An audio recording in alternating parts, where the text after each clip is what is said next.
এইমাত্র দেখেছি বিএনপির লোকেরা আওয়ামী লীগের কোনো পরিবারে গিয়ে হামলা করেছে, চাঁদা দিতে বলেছে। এই বিএনপিরা চাঁদাবাজ, সবচেয়ে বেশি চাঁদাবাজ।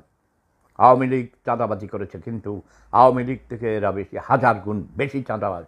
কাজেই বিএনপিকে কোনো অবস্থাতেই ক্ষমতায় আসতে দেয়া যাবে না, যাবে না, যাবে না। কোনো রাজনীতিবিদদেরকে কোনো ক্ষমতায় আসতে দেয়া যাবে না। বর্তমানে যারা আছে এরা অদলীয়, অরাজনৈতিক লোকজন সরকারে আছে, এবং তাদেরকে কমপক্ষে 5 বছর, আমি বলেছি মহাতেরের মতো। বাংলাদেশে কোনো নির্বাচনের দরকার নেই। অনেক দিন পর আমরা একজন বিশ্ববিখ্যাত মানুষকে পেয়েছি সরকার প্রধান হিসেবে, প্রফেসর ডক্টর মোহাম্মদ ইউনূস সাহেব।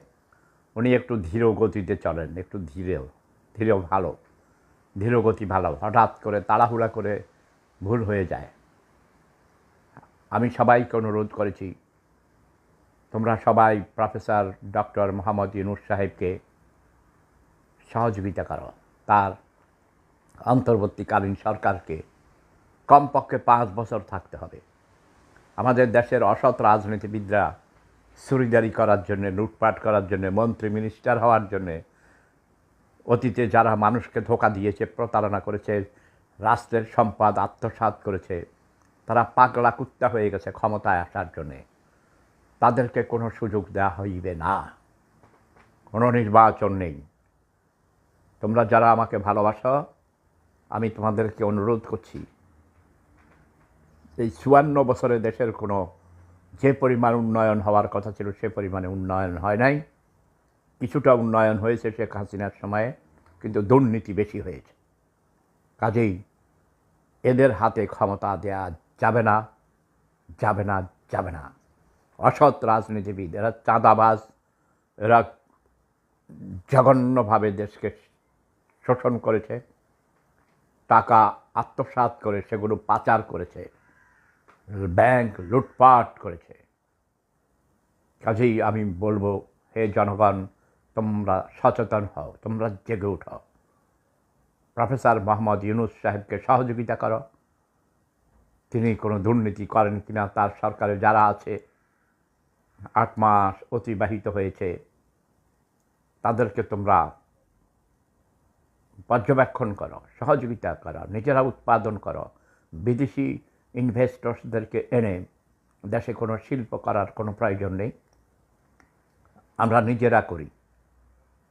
প্রত্যেক উপজেলায় শিল্পনগরী গড়ে তোলো, গ্রামে গঞ্জে কুটির শিল্প গড়ে তোলো, কৃষি খামারকে আরও বেশি, গরু পালন করো, হাঁস মুরগি পালন করো, গবাদি পশু, তারপরে চাষাবাদ করো। যাদের জমি নেই তারা অন্যের জমি বর্গা নিয়ে চাষ করো, খাদ্য উৎপাদন করো, ধান উৎপাদন করো। কাজেই আমি চাই, বিদেশের কাছ থেকে ঋণ নিয়ে জাতিকে ঋণগ্রস্ত করবে না। স্বনির্ভর হও, নিজেরা করো, এর মধ্যে শান্তি আছে। এই যে আমার জীবনে আমি কাউকে বলি নেই আমাকে চাকরি দাও, আমাকে টাকা দাও, আমাকে টাকা দাও, দুবাই যাবো। নাও, আমি হেঁটে হেঁটে ইউরোপে চলে এসেছি, তবে কারো কাছ থেকে ধার করি নাই। বিশ্বাস করা। কিন্তু শত্রুরা আমার এখানে ক্ষতি করেছে, হিংসা করে করে। আমি যত উপরে উঠতে চেয়েছিলাম আমাকে বাধা দিয়েছে, তারপরও আমাকে দাবিয়ে রাখতে পারে নাই। শেফুদা আজ দাঁড়াইলে সারা পৃথিবী শেফুদার পিছনে দাঁড়ায়। আমি বিশ্বের সর্বশ্রেষ্ঠ দার্শনিক, শ্রেষ্ঠ কবি, শ্রেষ্ঠ অভিনেতা, শ্রেষ্ঠ মানবিজ্ঞানী এবং সর্বশ্রেষ্ঠ মোটিভেটর। আমি যে কোনো মানুষকে খুব বেশি হলে 5 মিনিটের মধ্যে তাকে মোটিভেশন দিতে পারি, বোঝাতে পারি। ভালোবেসে মানুষের মন জয় করেছি, অস্ত্র দিয়ে নয়। তবে কখনো কখনো ক্রিমিনালদের শব্দ বোমা মেরেছি।